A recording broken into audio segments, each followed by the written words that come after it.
ঈদে বা বিশেষ কোনো মুহূর্তে গ্রামে যখন সবাই আমরা একসাথে হই তখন আসলে আমাদের অনেক অনেক প্রোগ্রাম থাকে। যদিও এটা লেট ভিডিও, 2025 সালে এটা গত রমজানের ঈদের ভিডিও। এখন বর্তমানে কোরবানি ঈদও পার হয়ে গেছে, এটা জুন মাস চলতেছে, এটা ছিল এপ্রিল মাসের। তো হঠাৎ করেই সবাই মিলে প্রোগ্রাম করার একটা চিন্তা ভাবনা করলো যে একটা পিকনিক করা যাক হাঁস দিয়ে। তো আমরা হাঁস কেনার জন্য মনিরুল, আমি, শহীদ তিনজন পীরগঞ্জে গিয়েছিলাম।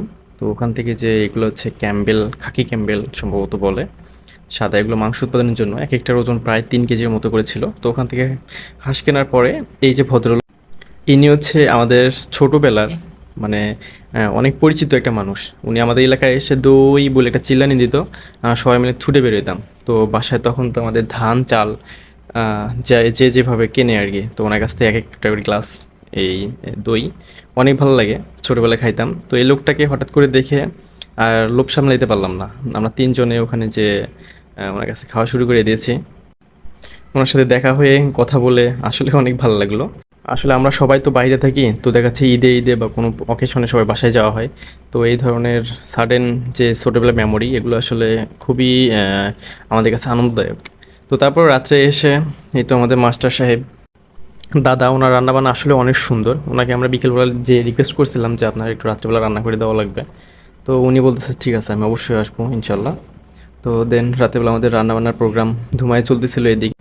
এই প্রোগ্রামটা করে অনেক ভালো লেগেছে, কারণ ঈদে প্রায় আমাদের গ্রামের 3 ভাগের 1 ভাগ যারা ছেলে বা কর্মজীবী তারা সবাই বাইরে থাকে, এই ঈদের সময় বাসায় আসে। তো ঈদের সময় সবার সাথে দেখা হয়।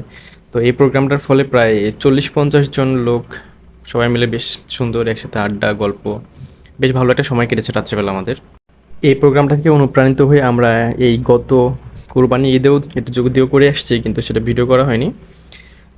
তো রান্নাবান্না প্রায় শেষের দিকে। তো রান্নাবান্না শেষে আমাদের একটা প্ল্যান ছিল যে আমরা হচ্ছে ঈদগাহ কমিটির একটা আলোচনা, সরি আসলে ঈদগাঁও মাঠের একটা কমিটি দেওয়ার কথা ছিল। তো সেই বিষয়ে আমাদের একটু আলোচনা বা গ্রামের উন্নয়নমূলক কর্মকাণ্ড কী কী করা যায়, এ সব কিছু আলোচনা করা শেষ। তো দেন তারপরে সবাই মিলে আমরা খাইতে বসছি।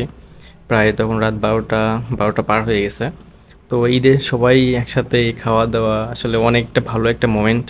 হ্যাঁ, এখানে প্রায় আমাদের গ্রামের সবাই, ইয়ং জেনারেশন সবাই এখানে উপস্থিত আছে। তো ইনশাল্লাহ এভাবে আমাদের গ্রামের বন্ডিংটা থাকুক, সবাই দোয়া রাখবেন। তো লেট নাইট পর্যন্ত আমাদের প্রোগ্রাম শেষ করার পর খাওয়া দাওয়া, আড্ডা, গল্প করে প্রায় অনেক রাতে সবাই মিলে এখান থেকে চলে গেছি। তো সব মিলাই বেশ সুন্দর একটা মোমেন্ট আমাদের পার হয়ে গেছে।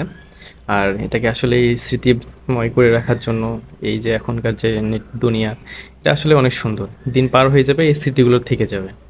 তো পুরো প্রোগ্রামটাই আমরা আলহামদুলিল্লাহ বেশ ভালোভাবেই সম্পন্ন করতে পেরেছি। ধন্যবাদ সবাইকে।